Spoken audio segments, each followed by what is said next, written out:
እንደምን ዋላችሁ ተመልካቾቻችን። ከአሚኮ የቀን ስፖርታዊ ዜናዎቻችን ቀጥለው ይቀርባሉ። ከዜናዎቹ ጋር ኪዳነ ማርያም ብርሃኔ አብራችሁ ቆይታ አድርጋለሁ። በአገሩ ዜና ጀምራለሁ።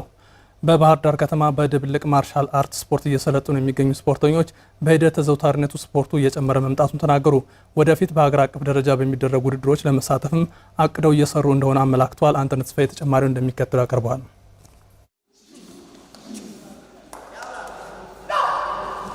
ድብልቅ ማርሻል አርት ስፖርት ተወዳጅነት ካላቸው ስፖርቶች አንዱ ነው። በቅርብ ጊዜ ደግሞ በተለያዩ አካባቢዎች በወጣቶች ዘንድ እየተዘወተረ የመጣ ስፖርት መሆኑ ይነገራል።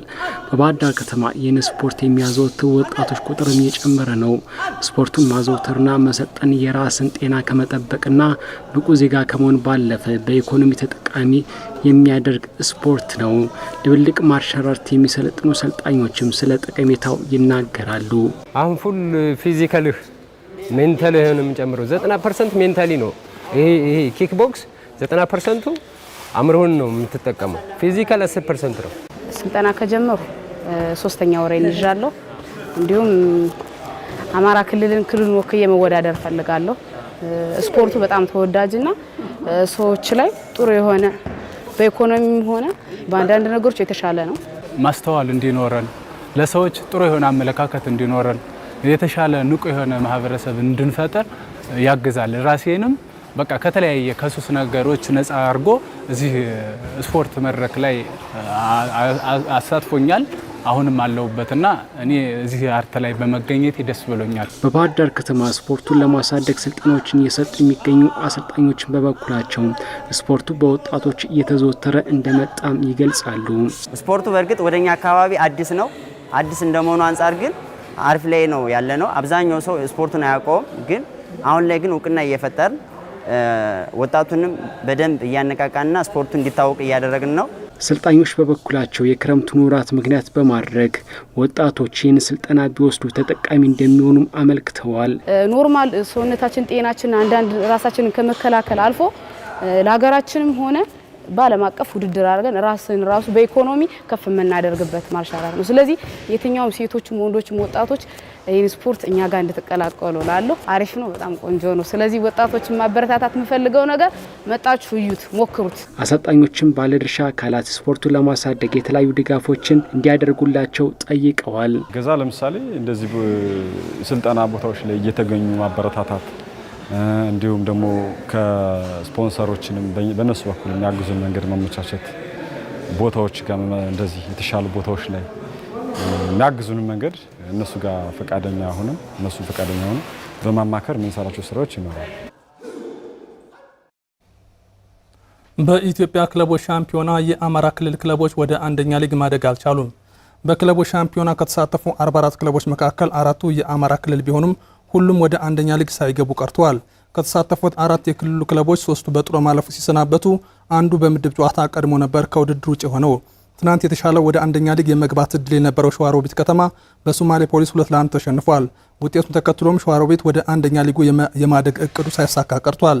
በዚህም ሶማሌ ፖሊስን ጨምሮ ስርጢ ከተማ፣ ጉለሌ ክፍለ ከተማ፣ ቃኘው ቲፒ ከተማ፣ ትግራይ ፖሊስ ዋልታ፣ ቡልዶግሉ ዝምባራና እንዲሁም ጊምቢ ከተማ በ2019 የኢትዮጵያ አንደኛ ሊግ ተሳትፏቸውን አረጋግጠዋል።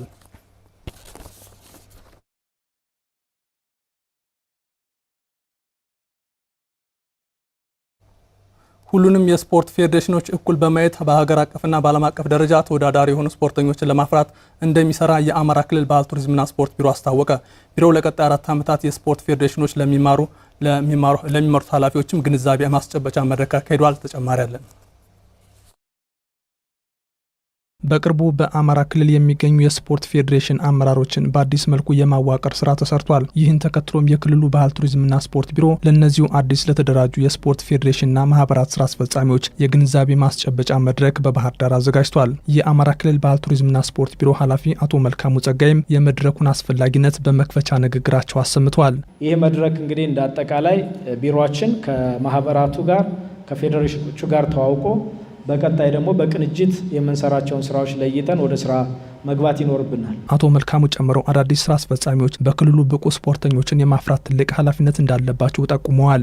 እንደ ክልል ከፍተኛ ፖቴንሻል ያለው ክልል ነው። በሁሉም የስፖርት አይነቶች ፖቴንሻል ያላቸው ወጣቶች አሉ። እነዚህን ወጣቶች በተገቢ መንገድ በማበረታታት በስልጠና በማገዝ በመደገፍ ሀገር አቀፍም ዓለም አቀፍ ውድድሮች ላይ እንዲሳተፉ ማድረግ ይጠበቅብናል ማለት ነው። የመድረኩ ተሳታፊዎች በበኩላቸው ለቀጣይ ውጤታማነት ሊተገበሩ ይገባል ያሏቸውን ሀሳቦች ሰጥተዋል። በሁሉም ፌዴሬሽኖች አንድ ወጥ እቅድ እንዲሆን በየራሱ ፍላጎት ብቻ እንዳይሄድ ልጓም ያለው ለስትራቴጂክ እቅድ መነሻ የሆኑ ስታንዳርዶችና አመላካች የሆኑ ነገሮችን ያካተተ ቢሰጠን የበለጠ እናወጣለን ብዬ አስባለሁ። በቀጣይ የምናቀዳቸው ስትራቴጂክ እቅዶች መሰረት የሚያደርጉት የመንግስትን የፖሊሲ ደንብ መመሪያ ነው ወይንስ ከፊፋ በተዋረድ የሚመጣውን መስመር ነው?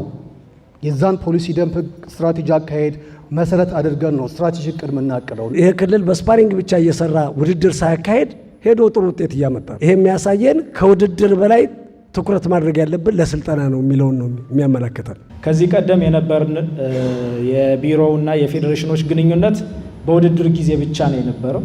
ከዚህ በኋላ ግን ውድድርን ብቻ የሚመራ የፌዴሬሽን አመራር እንድትሆኑ ፍላጎት የለንም በእኛ በኩል። አንድ ፌዴሬሽን ለመባል ክለብ መኖር አለበት። ምንም የሚያከራክር ነገር አይደለም። ስለዚህ ፌዴሬሽኖቻችን በየቡድን ፌዴሬሽን እንኳን ባይሆኑ በቡድን ደረጃ እንቅስቃሴዎች እንዲኖሩ ማድረግ አለብን። ለስፖርት ፌዴሬሽኖች የሚሰጠው ድጋፍም በመንግስት በኩል በቀጣይ ተጠናክሮ እንደሚቀጥል ተገልጿል። መንግስት የበጀት ድጋፍ ያደርግላቸዋል።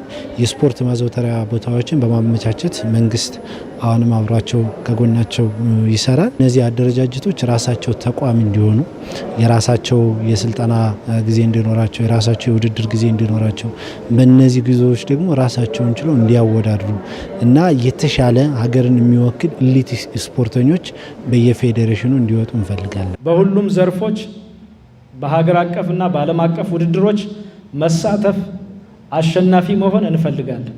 ስለዚህ አንደኛው ፌዴሬሽን ከሌላኛው ፌዴሬሽን የሚያንስብን ወይም የሚበልጥብን አይደለንም። ከሁሉም ፌዴሬሽኖች ጋር በኩል እጅ ለእጅ ተያይዘን ስራዎችን መስራት ይኖርብናል።